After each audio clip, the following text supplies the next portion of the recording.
Well, we have started using this system many years ago as a prototype with different hardware configuration. The first case we have planned in a virtual reality environment like this was in fact in '97. And we started doing all this in Singapore, and I'm going to show you one out of, we have visualized and planned more than 150 cases in all these years, and mainly difficult to access lesions in the skull base or in the deep brain, tumors, aneurysms, some AVMs. And so I'm going to show you a case of a woman in her 50s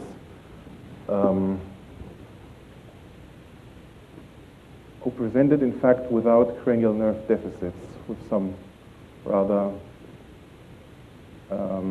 general symptoms of headache. And this is the MRI. And there is this large meningioma you can see in the right middle cranial fossa, extending into the posterior cranial fossa through the tentorium. So we have done a segmentation of this. This is the MRI. This is a gradient echo contrast enhanced MRI. And the segmentation of the meningioma, of course, with a little bit of dura enhancement, is never really, you can never really segment the lesion 100% biologically correct, as you know. You never know where the dura enhancement ends and where the tumor begins. So this is the MRI. And then this is a typical case of multimodality imaging. We have used the MRI, we did some MRI imaging, and then we did the CT, and we fused the MRI with the CT, so you can see the lesions sitting on the skull base. And then we have used the MRI. You can see there's the tentorium here, and we have segmented with the tools that Louis has shown you, the tentorium in yellow. Looking at it from medially now. And now we are bringing in the MRA, showing the relationship to the posterior circulation and the ICA on the right. And lowering the zoom a little bit.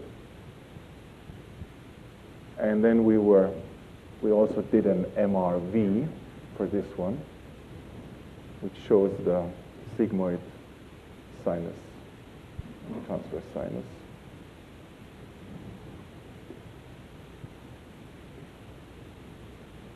So you can see, by interacting with these virtual tools without much effort, I can navigate through the data, analyzing all the surgically relevant structures, and seeing the relationships of the lesion to the skull base, the tentorium, the blood vessels sitting there, mainly in the middle fossa.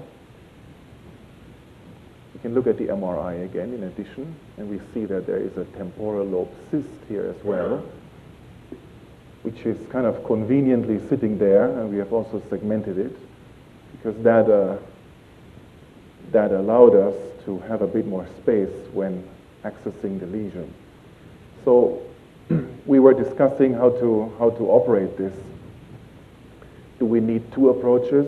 Do we have to go with a retrosigmoid approach? Do we have to drop the zygoma? Do we even have to do an orbitozygomatic approach? And picture of the MRI.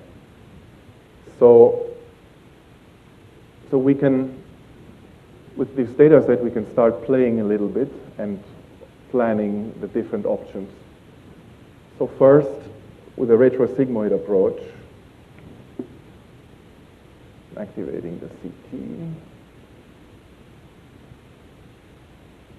With the retrosigmoid approach, it's of course quite clear that we can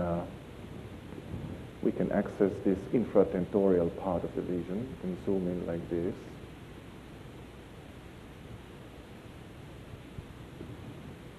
So we could remove that, and we see the lesion is just medial to the internal acoustic meatus, which is here. Yeah. That is why seventh and eighth cranial nerve remain completely intact. So it sits medial to that. So that will be one way of removing this posterior fossa portion. Then we thought, hang on a second, if we go from anterior only, where do we get? You can always have the luxury of undoing what you did before. So now I'm going to simulate a middle fossa approach, doing a larger kind of craniotomy, which is a combined terional and middle cranial fossa approach. And in fact, at the end of the day, we did drop the zygoma to have access to the real base of the middle cranial fossa. And we can remove this cyst. I'm trying to be fast. So we came from approximately this angle. This is the meningioma. So we went subtemporal. And we removed all this anterior part. Of course, medially towards the cavernous sinus, we were not too aggressive. And now you can see the tentorium behind there, slightly in yellow, coming up over there. And now there is this part of the lesion, which is, this is the ICA. This is the petrous edge. And this part, which remains now, would be in the posterior cranial fossa. And so we went, making, of course, use of the fact that there was this large cyst in the temporal lobe, so we could retract quite a bit, and we went all the way subtemporal, all the way along the base, the middle fossa base, and then so we could remove this without even drilling, without even doing a petrosectomy. So we can see what have we done, what have we achieved by doing this. You can turn the thing around, look at it from behind. Okay, this is what we would get without doing a petrosectomy. So there would still be a bit of a rim of lesion there. So the option would, of course, be to go along this trajectory and to do an anterior petrosectomy, which we did.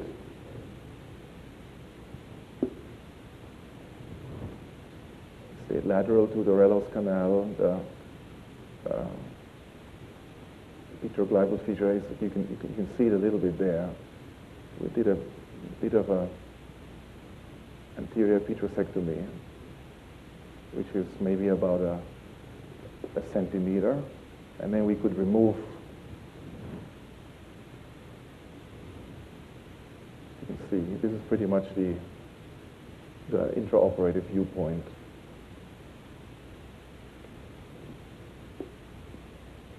We could measure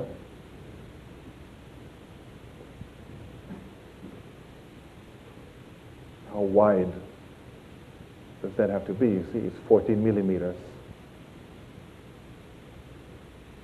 And how deep is it?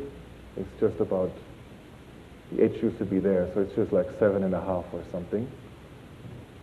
And turning the data around, looking at it from posterior again, you can see that will be sufficient to practically remove the lesion cross totally.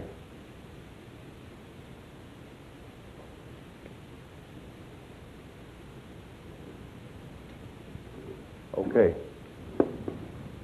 So that was one case. I don't know if I have enough time. I would also like to show you a vascular case, or maybe we can keep the vascular case as an option as a last case, and we proceed with the plan.